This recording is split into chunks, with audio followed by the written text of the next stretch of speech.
who's to say that the Port Jeff Pulse isn't educational in nature? You know, it's not only just entertainment and fun. It's bright guys like Rob Laravie. Thanks for joining me today, Rob. Oh, glad to be here. Absolutely. If people don't know, one of the things that you're good at and you're known for is your great stewardess. Hope I have that. Not like the stewardess on the plane. Your stewardness, is it stewardess? I'm known. It's a great one. Very, Great question. very not widely, I guess, as the Mill Creek steward. It's the Mill Creek steward, right? Right. So I try and clean up and take care of invasive species that have inhabited the Mill Creek, Right. which is from around Brook Road Right. all the way down to 25A by Slurp and Sagar, the brew pub, that area. Right. Now, when I was working on the gravel in the parking lot there, or the proposed to be gravel in the parking lot near the new apartments, you had some challenges there. I remember that was pretty. There was not only invasive species, there was invasive garbage there as well. Yeah, right? there was some illegal dumping. It's still there. I got to get back in touch with some folks and see what can happen. And that is really, it's on the comprehensive long-range plan to be kind of a mini park area. And we're hoping that the village can extend the brick path in some nature up through alongside the Barnum parking lot, alongside the ball field, so you could go down the steps across that little pedestrian bridge and have a little park area by the pond on Brook. A lot of people don't walk that part of the village. They just stay around, the Barnum and downtown, unless they're looking for parking spots. But it's truly beautiful. You constantly see the wildlife, the ducks there. You probably know about more species than most that are there. But what's supposed to happen, not to get off beat here, I know we're talking about a lot of things, but that water is supposed to freely flow into the harbor.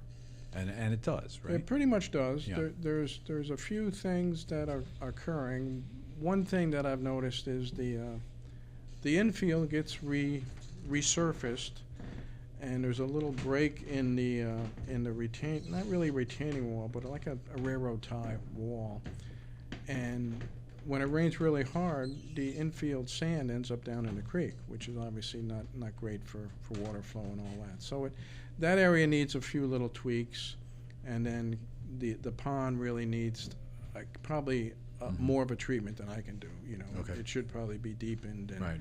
as function more as a retention area, because a lot of water flows down from the Poet section of Swassa Park. Right.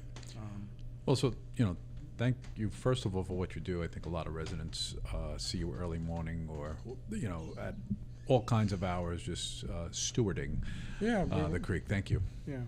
So, I know you have a presentation that'll probably happen after people see this podcast, and it's on November 7th. You're doing something at the library. Yeah, at the Port Jeff Library, 6:30.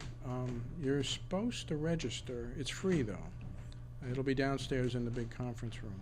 Okay. So I'm going to do a presentation of a project that I've been kind of working on off and on, and it involves the state planning and property acquisition for the Route 25A bypass.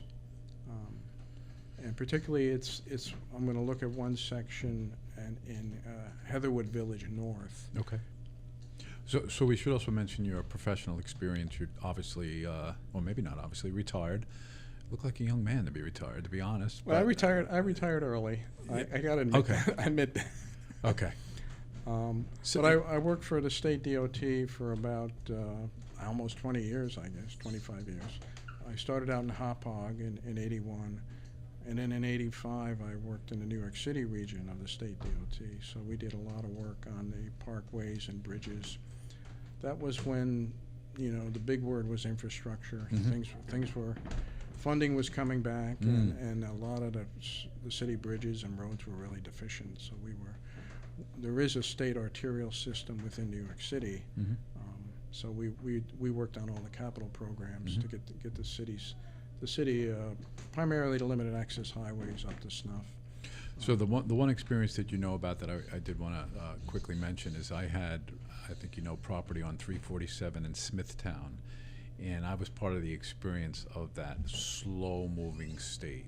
You know, for an entrepreneur like me, it was very interesting. And look, it worked out. They paid me nicely for the home, but it just seemed like it took forever. But now I understand why. It's the state, and they did the taking for what is now beautiful. It's that 347 bypass where they actually used that land to mobilize their equipment, and then later on, now I think it's an information center on the north side. I'm sorry, the south side of 347. Okay. I mean, it's absolutely beautiful now. I think they're working near the mall now. Yeah, they're working their way east. They're working their way east, right? Yeah. Exactly. So I have experience dealing with folks like you. They're, you know, amazing department. It was all good. It was just took a long time. Yeah, I had the great pleasure to carpool with a real estate officer from the region, and he, you know, you're stuck on the LIE like everybody, and we're talking about, you know, right-of-way issues and how his process worked versus my process. I was more involved in environmental permits, working with the Army Corps of Engineers, the Coast Guard, and New York State DEC on these projects. Gotcha. He was dealing with right-of-way acquisitions and issues. Gotcha. All right, so we have a slideshow in the back, and I'll be bringing this in and out for you. Why don't we start with that? Sure. Well, I think, as everybody knows, in the mid-'50s, the Eisenhower administration, you know, got going the Interstate Highway Act, which started the construction of the interstate system, and it also allowed federal aid to more local roads, like our local Route 25A here on the North Shore. So, as many people know, things don't come across quickly. Mm-hmm. And this little cartoon just shows that the Democrats had a plan and Ike had a plan, and ultimately they came together in the Interstate Act. The big thing was they got a trust fund together based on oil and gasoline tax and such, and that became the sort of the beginning pot of the funding for the federal aid program.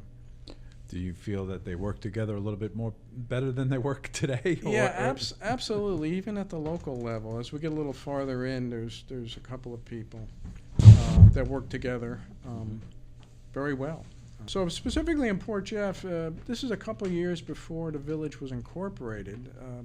Brookhaven, it was just an area of the town of Brookhaven. The powers that be, not really the incorporated village yet, but they funded an economic study of Port Jefferson. And Port Jefferson was pretty well beaten down. I think in a 10-year period, there was only 30 housing building permits issued in a 10-year period. It gives you how stagnant thing was. Businesses were not very attractive, and of course, things were getting moving to the strip malls. The Sconset Highway, which is now 347, was planned in the early 50s and I think built in the mid 50s. So things were moving south away from the village center. And this is a few little tidbits from this economic study. It's quite a little gem. We have to laugh. The second paragraph. A lot of people do complain about parking space, although we have 2 parking lots. This is specifically for this village that they were talking? Yeah. In 61. Yeah, they had this concept of marketing parking lots as squares. And they had one little graphic in this study that shows all these squares. And you look at them, well, what is it? And it was just a parking. Right. But that's the way they marketed them in the study. From an economic point of view? I guess to make them more palatable, they called them squares. Okay, I got you. And there was a whole political issue of forming a parking district, which I didn't really get into, but that was. And the other thing was there was a lot more truck traffic. There was coal, oil, and gravel coming out of downtown. Right. So there was a high incidence of a higher incidence of traffic accidents on 25A. Okay. That was one of the state's main concerns, apparently. 20% higher than a similar road in motor vehicle accidents. A little bit about the traffic. Traffic, like parking, is never going to be completely solved. We're always going to have to deal with it. the 63 volume on West Broadway, which is 25A, was about 7,000, and then you can see about 2,000 peeled off to go probably on Barnum, you know, and then it's up to about 14,000 now, I guess, in 2023. So it doubled in quite a while. So it's still not a huge increase. Population was increasing dramatically in the early 60s. Okay. Yeah, there was quite a dramatic. So my parents moved out to the W section in Quorum in 1969. House was probably built in 68. Yeah. And that was the Levitt. Right, You know, 11 home. the big deal there was the Yeah. basements, which we hadn't seen a lot of. I don't think there's any basements in the S section in Stony Brook. I believe there is not. I think that was one of the big differences. Yeah. Well, point being that there was a west-east movement during this Right, time. yeah, very dramatic. Okay. So the state, I guess, to respond to both the motor vehicle accident and probably a perceived issue of we're going to be really over capacity on these roads, they looked at a couple of alignments for 25A, and they ultimately abandoned a couple of alignments based on input from civics and probably elected officials and probably even the county. And then the county also was planning a north-south road called the A.O. Smith Turnpike, which kind of left from like the Poquat area and paralleled the Lilco right-of-way, the transmission line right-of-way, and ultimately would have connected with the Sconset Highway, which is now 347. So quite a few roads were in play in the planning stages. And this is 62, so they're still kicking around different alignments. Just the piece of media at that time was something called the Stony Brook Setauket Oldfield Herald. Yeah, this is probably from microfilm. I don't think it was online. And it seemed to be mailed to the homes. Yeah, it looks like 3 cents. It cost 3 cents to mail. It was 10 cents on the newsstands. Yeah, it was. Now here's a section of 25A west of Stony Brook. Stony Brook was starting to get planned and developed as well. Okay. So they were probably looking at capacity issues for Stony Brook. Okay. And you can see it's a pretty dramatic realignment they were playing around with. And The dark line represents? their proposed new alignment of 25A. Okay. So you can see it really veers off. Highway engineering back then was really about very much just the car and the truck traffic. Yep. Very little issue with natural resources, cultural resources, historic. No salamanders were ever taken into account. Probably not. No. In fact, there was a play I saw a couple of years ago, Straight Line Crazy. That was a criticism of the highway. Shortest distance too. Yeah, right. Highway engineering of that era. Yeah. So here's a Port Jeff Village comprehensive plan after it was incorporated. I think it was incorporated in 62, 63, somewhere in there. So here's the alignment. It basically takes off from East Setauket, where 25A is, kind of arcs down south of the Long Island Railroad, and it crosses right here. It crosses the proposed A.O. Smith Highway and connects with Port Jeff Station at Halleck. This isn't that modern day Nichols? No, that's A.O. Smith. That's well east of Nichols. Okay. That was the county road that was proposed. A.O. Smith was, I think, a Suffolk County highway engineer, or maybe just an engineer, and they were thinking of naming it after him. Okay.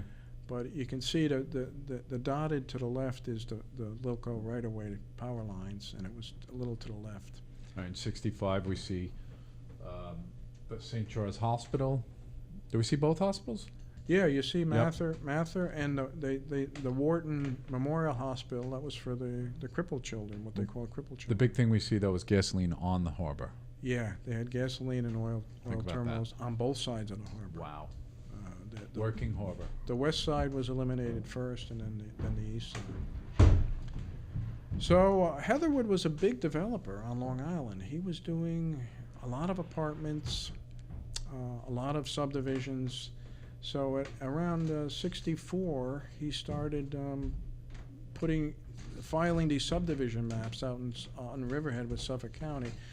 This one is March 10th, 1964. And on the extreme left, the lower left, is Old Town Road. And on the right is Sheep Pasture Road. So if you've driven that area, those two roads come together. There's a light. Mm-hmm. And then if you make the left, you're heading towards That's right. towards 347, Ward Melville High School's on the right. So the realtors call this the critter section because it was named for animals: bobcat, lynx, possum, all these animal names they came up with. Badger. So this is one section. Okay. That year is 64, right? That's 64. And look at this. So they were advertising this probably before the houses were even built, but they were announcing the subdivision, $12,000, or the Miracle Home was a little more, $15,000.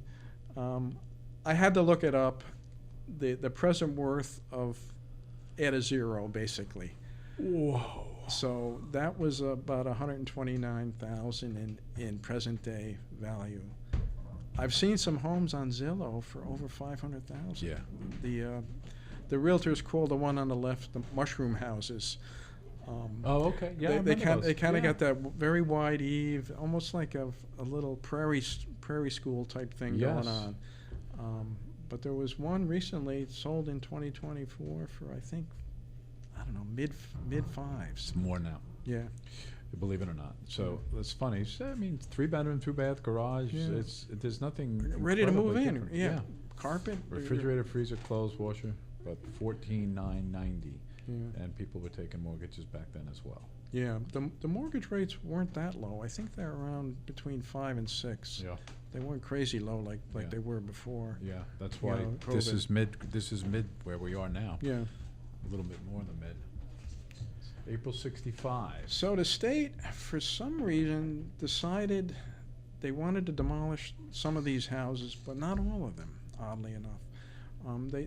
The plans show 9 houses being demolished, so they let this little contract in April. Let meaning they did the advertisement and they awarded the contract to demolish these 9 houses. The engineer's estimate was $8,000.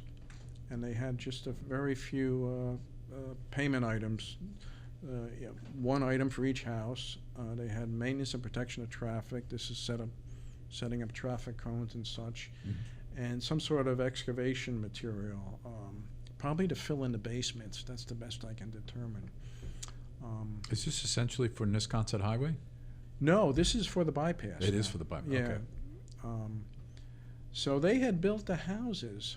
The state was in the process of acquiring the land. In the spring of 64, the state had started putting their maps together. They went through an internal review, but as we saw earlier, Heatherwood had already filed their subdivision maps, and they must have started building right of way. And the state didn't officially file the maps till the fall. So Heatherwood must have built had some houses built. Apparently, the state didn't do all they should have done on that initial taking or acquisition. And they had to come back later in the spring of '65 and do some temporary easements, because they must have not realized to demolish a house that's right on the edge, you really have access. You need access around the other edge of the property. So there was another filing in early '65, but the big taking was late '64. Just this right here. What do we know this as today? If you're driving south on Old Town Road, this would be on your right. If you're driving south on Sheep Pasture Road, it'd be on your left if you're driving south on Old Town Road, and if you're driving south on Sheep Pasture, it'd be on your right. Okay. And it's currently where the bikeway greenway crosses. Okay. They have those blinking lights in the pavement, and they open up the area a little bit. Was there power lines there, or is there power lines there now? The local power lines are off to the west. You can just see them on the edge of the map where it says local. But going east, the power lines are right under this trail. The trail that was continued to Wading River. Yeah, there's another set of power lines. That's another podcast. Yeah, Okay. that's another set of power lines. Okay. Yeah. Fantastic. So here's a little detail of the yellow houses are the ones that were scheduled for the demolition. I really don't know what state Let me understand something. Was somebody living in these homes at this time, or they never were sold? They were built and never sold? My initial thinking was, wow, this is pretty dramatic. Some people just bought a house and they got to clear out. But no, the alignment that the state had proposed was technically unofficial. Okay. So they said to the town planning and building departments, don't issue any building permits for this area. Okay. And we're thinking of acquiring it. And one of the responses from the building official was, that's impossible. You don't own it yet. How can we tell? We can tell people you're thinking of buying it, but if you don't own it yet, we can't insist that they not file for a building permit. So Heatherwood just went ahead and started filing and building.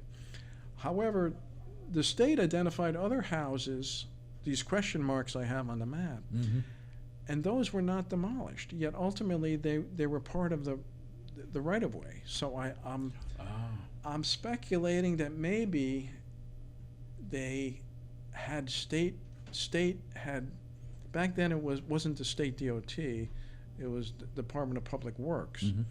They might have had their own forces and they just demolished them on their own with state forces, and they didn't let a separate contract. I mean, $6,000 is a very small contract, probably even small back then. And nowadays it's ridiculously small, you know, to go to the expense of putting a contract together for $6,000. So, and the other thing is they might have negotiated somehow later with Heatherwood and said, okay, you demolish them, we'll give you some increase in the estimate we give you for the taking. I could not find any values on the right-of-way purchase.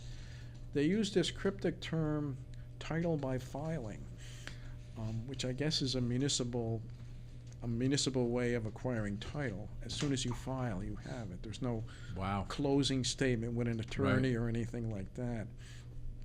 So this is apparently what happened, and how those other houses ultimately got demolished, I don't really know. But you know, that's one of my kind of.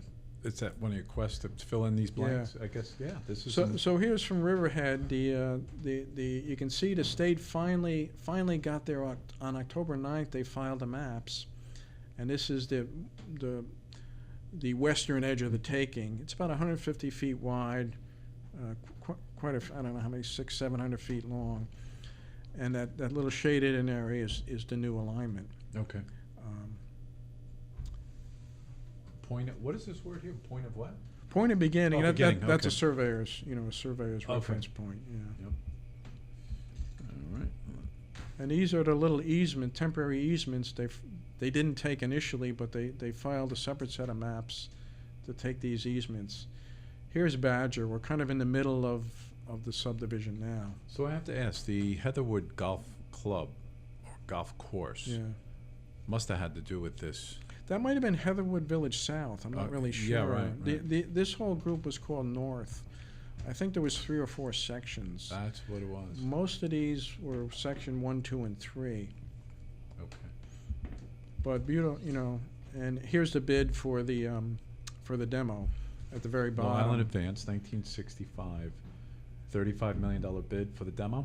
No, that's a whole group of highway projects. But down at the bottom, a local project calls for the demolition of 9 houses, and it was at $8,000. Yeah, So, $8,000. okay. That was the very small contract. Wow. The guy was from Selden, I found out. Oh, yeah? Yeah. States. William H. Thompson. Okay. I'm not sure if he was a big contractor or a little guy, but he got the bid. So ultimately, they got those houses demolished. Okay. And it's the. I'm going the opposite way. Yeah, So here we go. So these 1967. These alignments were not. The state was still chugging along. They had demolished the houses, but they were still hoping to build a road. There was a big hearing in early '67, what was called the Little Theater at Stony Brook University. Hundreds of people. apparently attended. And this gentleman, T. Bayless Minus, he was a connected dude. He spoke and represented Ward Melville on the right there, who was also a philanthropist and very that guy looks rich. Yeah. He just looks rich. He donated. He kind of created the colonial revival of Stony Brook Village with his Tom McCann shoe money. Yeah. I guess his family was big on Tom McCann, and he was also donating a lot of land to Stony Brook University. So he was very connected. A couple of things that I heard from the Barbara Russell, the Brookhaven historian, was someone had heard about the bypass. Their house wasn't going to be taken, but their backyard was going to abut the bypass, and they besieged Ward Melville. I don't want a highway in my backyard. And the story was he called Nelson Rockefeller, and a couple months later, the highway was officially postponed. Oh. So I found out a little more. That story is probably true, but not only were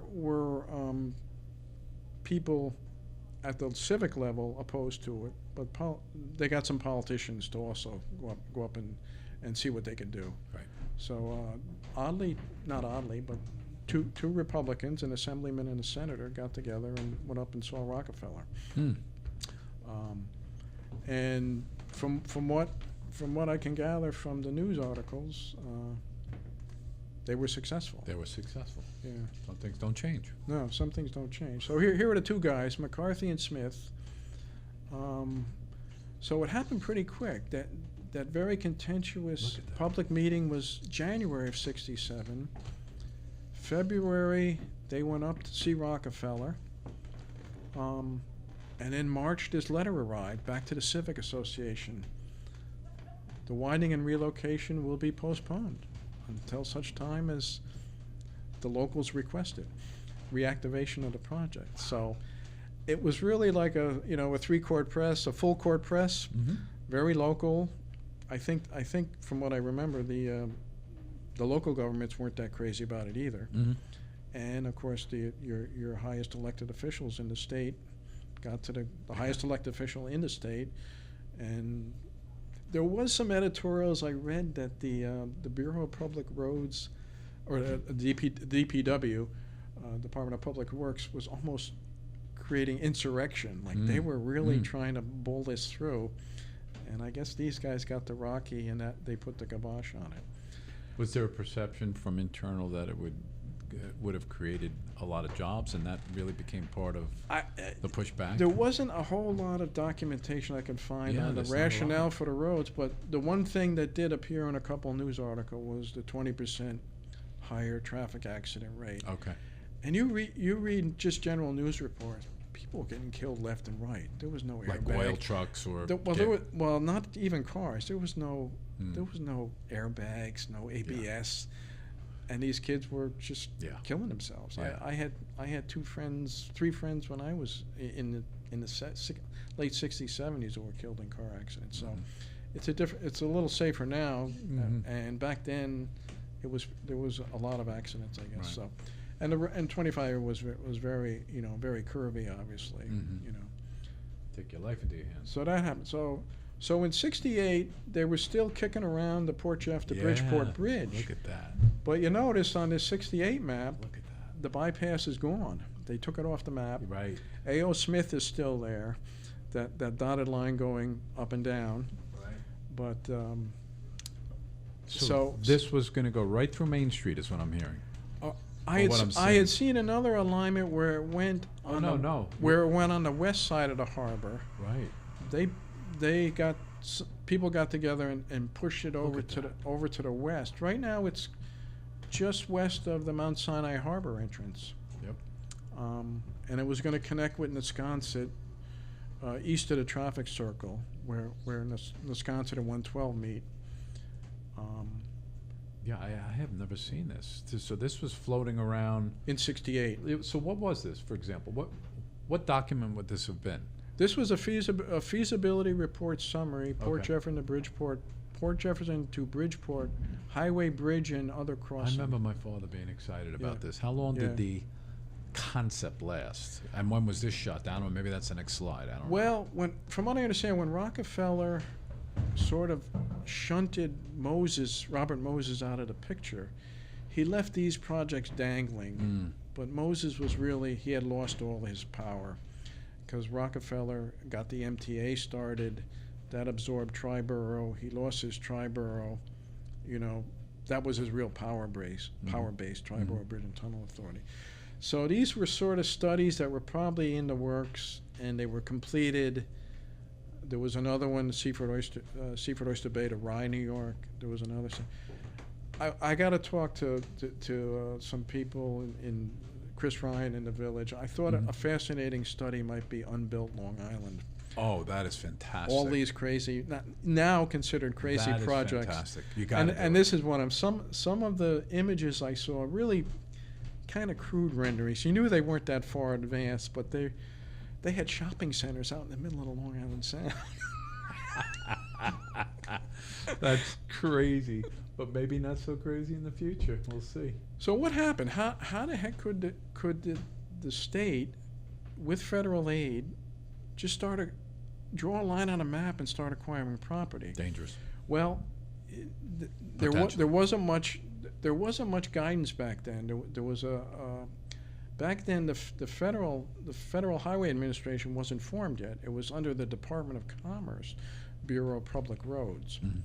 And what they were probably doing was doing what's called advanced acquisition. They wanted to preserve corridors and the expense of purchasing corridors if they got overdeveloped. So from what I can gather, they were allowed to do that. And of course, it's all based on the Fifth Amendment, the takings clause of the Fifth Amendment, which is you can take private property, but it has to be for public use, and you have to have just compensation. And the 14th Amendment all talks about due process. So you have to have a process in place, and apparently this process was legal. They were doing it. Right. Very early acquisition. So this would have been the example of what I myself had experienced. No, you were lucky. You were later. Right, but the process of was generally the same. It was eminent domain. Right. But they greatly linked two different things. Okay. And we'll get to that. I think I'm more fair. Yeah. Okay. So here's an example of one of the things they did was advanced acquisition, like we described. They really just had a line on a map, and they started acquiring these rights of way. And the other weird thing is they would leave you with an uneconomic remnant. They would take only what you needed and leave this weird little sliver, and you couldn't build a house on it. It was too small for current zoning. Right. So when I was starting to research this a little more, I had met Herb Mones, and he was with the Three Village Trust, and he was very involved in getting the Bikeway Greenway started. And he said, yeah, I knew a guy who bought a lot of these little remnants, and he started planting wildflowers on them and stuff. And then he got mad because Brookhaven was mowing his wildflowers after the Greenway was built. An example. Yeah, there's a little triangle up there on the left where it says vacant. Right. So if you look at the Brookhaven tax map, all these little economic remnants are still there. Right. I've heard of people like in the Hamptons buying them just to get a parking pass. Sure. But here, I think some people who had adjacent property, they might have bought it to enlarge their land, and for some reason this one guy got enamored with them and bought a few to plant wildflowers on. Right. So here we are. I think this is a Suffolk County map. Wow, that's a Brookhaven map afterwards. So what happened in the 70s was the federal aid system money was being spent. There was quite a bit of controversy. So the National Environmental Policy Act was put in effect by Nixon in 1970. And there was some issues with right-of-way acquisition process as well. There was a Blatnick commission from Congress in the early 60s. They were looking at odd things about right-of-way that was going on throughout the country. There was some unequal appraisals being done. If you knew a guy, you could get a high appraisal. If you didn't know anybody, you were a poor schlub, and you got the bottom of the barrel. Yeah. So these two ultimately became linked. What was called the Uniform Act, which is the Uniform Acquisition and Relocation Act. They started paying you for relocation expenses, and a few things they really didn't want to do anymore. One of the things they got rid of early acquisition. They got rid of early acquisition as far as eminent domain. You could still do early acquisition. It's on the federal books, but you couldn't do it under the threat of eminent domain. It had to be a truly voluntary sale. The state, I don't think, does it at all anymore. They pretty much follow their state rules, which are consistent with the Uniform Act. Okay. And the other thing that did was they linked it to NEPA. The state procedure is you have to go through your environmental process and generate a record of decision. If you're doing a big EIS, it's called a record of decision. If you're doing a smaller document, it's a design approval or some document. And only after that is approved can you actually go out and acquire property. You can get appraisal so you know what that alternate might cost, but you can't go out and start acquiring property right away, as soon as you got an idea of a project. So ultimately they linked these two processes, and that was a real, I think a much more fair way to go about things. Yeah, absolutely. I'm saying to myself, is this pens or is he the gold bars that he got us? Oddly, he's in San Clemente apparently in that photo. He's not in the White House. Okay. He's out west. Okay. He was quite, oddly, at the time, he was quite the environmental signer. He signed a lot of bills. Wow. In those, that's when things really started coming to fruition as far as the environmental movement. Right. As far as the federal laws. That's when the Indian was crying? I don't know. Right? Remember the commercials, the pollution commercials? Yeah, that was one of them, yeah. No, that made an impact. So look at this. So here we go. The right-of-way sort of rears its head again. This is the Lawrence Aviation property. This is 2023. 2023. Our friends at Nelson Pope 40. Yeah. The land is now in some sort of Suffolk County land bank, and the MTA had a 20-year needs assessment, and the electrification of the Long Island Railroad was in it.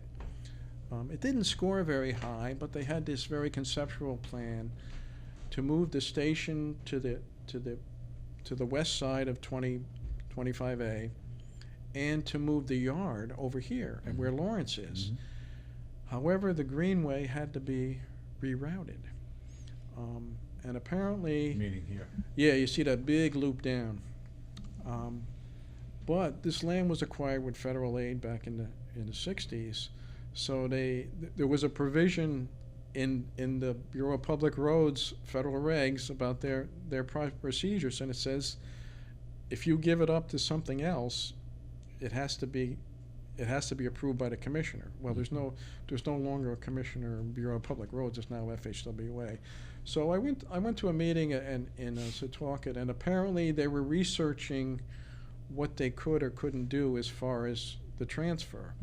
Apparently the state got concerned with climate change and the fact that there's some low-lying areas of 25A in Port Jeff, and in 20 or 30 years, what if we need a bypass? Should we forever give it up from highway use? And there was an interesting quote in the local paper from Herb Mones, again the guy from Three Village, who was very instrumental in getting the Greenway going, and he said the fact that would ever be a 4-lane highway is preposterous. So he thought it was absolutely ridiculous. But as you know, bureaucracies have to go through their processes. Yeah. What if? It turns out the electrification didn't make the 5-year capital program with the MTA. That's right. So most pundits think it's probably way, way, way out in the future. Okay. So apparently they extended the decision on whether to transfer the land to the MTA till the end of the year, and that's the latest I heard. Okay. Right now, the buildings were taken down? The buildings are demolished. I think they're still doing a little more testing because now they can get the drilling equipment where the buildings were. Okay. They don't have an overhead clearance issue. And there's still this sort of master plan for this area. Okay. So there we are, back to There we the are. All right, back to the beginning. Fascinating. Incredible. Do you have any personal feelings about, the future of this, other than what you just talked about? No, I kind of I hope I agree. I hope Herb is correct. I mean, there may be a simpler way of resolving climate change than building a whole new bypass. I mean, bypasses have been built. They built the Rocky Point one. Right. I guess there's pros and cons. There is pros and cons, right? So like everything that. take the Rocky Point, right? Yeah, People would argue that the entire business district was bypassed, which it was. I mean, that's the advantage of NEPA. Even if you're doing a smaller project, you have to develop alternatives to some degree, and NEPA is a little weird. It doesn't require you to pick the least environmentally damaging alternative. It just requires you to reveal those impacts of the alternatives. Some people feel the State Environmental Crew Act is a little more substantive in that matter. We won't get into that here, but if you're not with federal aid and you're doing a project, you're under the mini NEPA, which is the State Environmental Quality Review Act. I had just had a conversation with someone on Facebook, not a conversation, but a messaging thing where he said, my family was ready to buy a house in Heatherwood North, and we were told we had to buy another one. That one was going to get demolished. Yeah. That's a great story. I asked him, was it a lot or was it a house being built? And he hasn't got back to me yet. Yeah. So. Yeah, and we should mention you're always on the historic Facebook, Port Jefferson Historic Facebook. Yeah, There's some great stuff to pop up there. Yeah. And if you don't have it, you know people that have it. Chris Ryan. Yeah. Thanks again. Hey, for I appreciate everything. it. All right. Thank you. Take care. Have a great night.